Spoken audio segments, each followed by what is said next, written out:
सभी का मेरे चैनल में हार्दिक स्वागत है। सबसे पहले आपको मैं नव वर्ष की हार्दिक शुभकामनाएं देता हूं। आज का यह जो वीडियो है इसे महाभारत से संबंधित रश्मि रथी के तृतीय सर्ग का पहला भाग जो है उससे लिया गया है और यह बहुत ही ज्ञानवर्धक वीडियो है और इस भाग में काफ़ी जानकारियाँ ऐसी हैं जिससे जानकर आपको काफ़ी अच्छा लगेगा, आप कुछ नया सीखेंगे।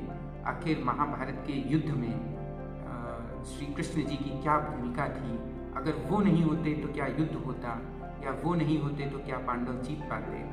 तो इन सभी बातों की चर्चाएं हम वीडियो के अंत में कर सकते हैं। आप अपने उत्तर, प्रति उत्तर और प्रश्न कमेंट बॉक्स में कर सकते हैं जिसका मैं उत्तर दूंगा। और यदि वीडियो वास्तव में अच्छी लगे तो इसे आप शेयर अवश्य करें और लाइक सब्सक्राइब करना ना भूलें। तो चलिए देखते हैं महाभारत का यह चर्चित प्रसंग। बात तब की है जब पांडवों का अज्ञातवास पूर्ण हो चुका था और कौरवों से बंटवारे हेतु पांडवों का संदेश लेकर श्री कृष्ण हस्तिनापुर जाते हैं और दुर्योधन से मिलकर कहते हैं कि उचित तो यही होगा दुर्योधन कि राज्य आधा आधा कर दिया जाए, किंतु यदि तुम नहीं दे सकते हो तो एक एक भाई को एक एक गांव ही दे दो, 5 गांव ही दे दो।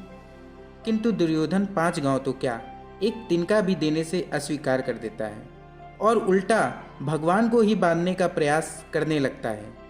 तब भगवान क्रोधित हो जाते हैं। तो चलिए देखते हैं महाभारत का यह अद्वितीय पल, महाभारत का यह चर्चित प्रसंग जिसे रश्मि रथी के तृतीय सर्ग से लिया गया है और यह प्रथम भाग में पढ़ने जा रहा हूँ श्री रामधारी सिंह दिनकर जी के अद्वितीय शब्दों में।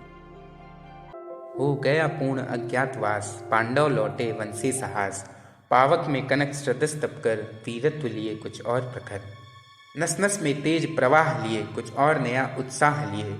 सच है विपत्ति जब आती है, कायर को ही दहलाती है, शूरमा नहीं विचलित होते, क्षण एक नहीं धीरज खोते, विघ्नों को गले लगाते हैं, कांटों में राह बनाते हैं। मुख से न कभी उफ कहते हैं, संकट का चरण न कहते हैं, जो आ पड़ता सब सहते हैं, उद्योग निरत नित रहते हैं, शूलों का मूल नसाने को, बड़ खुद विपत्ति पर छाने को। है कौन विघ्न ऐसा जग में, टिक सके वीर नर के मग में, खम ठोक ठेलता है जब नर, पर्वत के जाते पांव उखड़। मानव जब जोड़ लगाता है, पत्थर पानी बन जाता है, गुड़ बड़े एक से एक प्रखर, है छिपे मानवों के भीतर, मेहंदी में जैसे लाली हो, वर्तिका बीज उजियाली हो, बत्ती जो नहीं जलाता है, रोशनी नहीं बह पाता है। पीसा जाता जब इक्षुदंड, झरती रस की धारा अखंड, मेहंदी जब सहती है प्रहार, बनती ललनाओं का सिंगार। जब फूल पिरोए जाते हैं, हम उनको गले लगाते हैं। वसुधा का नेता कौन हुआ, भूखंड विजेता कौन हुआ, अतुलित यश प्रेता कौन हुआ, नवधर्म प्रणेता कौन हुआ, जिसने न कभी आराम किया, विघ्नों में रहकर नाम किया। जब विघ्न सामने आते हैं, सोते से हमें जगाते हैं, मन को मरोड़ते हैं पल पल, तन को झंझोड़ते हैं पल पल, सतपथ की ओर लगाकर ही जाते हैं हमें जगाकर ही। वाटिका और वन एक नहीं, आराम और रण एक नहीं, वर्षा अंधर आतप अखंड, पौरुष के हैं साधन प्रचंड। वन में प्रसूल तो खिलते हैं, बागों में शाल न मिलते हैं, कंकरियाँ जिसकी सेज सुधर, छाया देता केवल अंबर, विपदाएं दूध पिलाती हैं, लोरी आंधियाँ सुनाती हैं, जो लाक्षागृह में जलते हैं वही शूरमा निकलते हैं। बढ़कर विपत्तियों पर छा जा, मेरे किशोर मेरे ताजा, जीवन का रस छन जाने दे, तन को पत्थर बन जाने दे। तू स्वयं तेज भयकारी है, क्या कर सकती चिंगारी है, वर्षों तक वन में घूम घूम, बाधा विघ्नों को चूम चूम, सहधूप घाम पानी पत्थर, पांडव आए कुछ और निखर। सौभाग्य न सब दिन सोता है, देखे आगे क्या होता है, मैत्री की राह बताने को, सबको सुमार्ग पर लाने को, दुर्योधन को समझाने को, भीषण विध्वंस बचाने को, भगवान हस्तिनापुर आए, पांडव का संदेशा लाए। दो न्याय अगर तो आधा दो, पर इसमें भी यदि बाधा हो तो दे दो केवल 5 ग्राम, रखो अपनी धरती तमाम, हम वहीं खुशी से खाएंगे, परिजन पर असी न उठाएंगे। दुर्योधन वह भी दे न सका, आशीष समाज की ले न सका, उल्टे हरि को बांधने चला, जो था असाध्य साधने चला। जब नाश मनुज पर छाता है, पहले विवेक मर जाता है, हरि ने भीषण हुंकार किया, अपना स्वरूप विस्तार किया। डगमग डगमग दिग्गज डोले, भगवान कुपित होकर बोले, जंजीर बढ़ाकर साध मुझे, हाँ हाँ दुर्योधन बांध मुझे।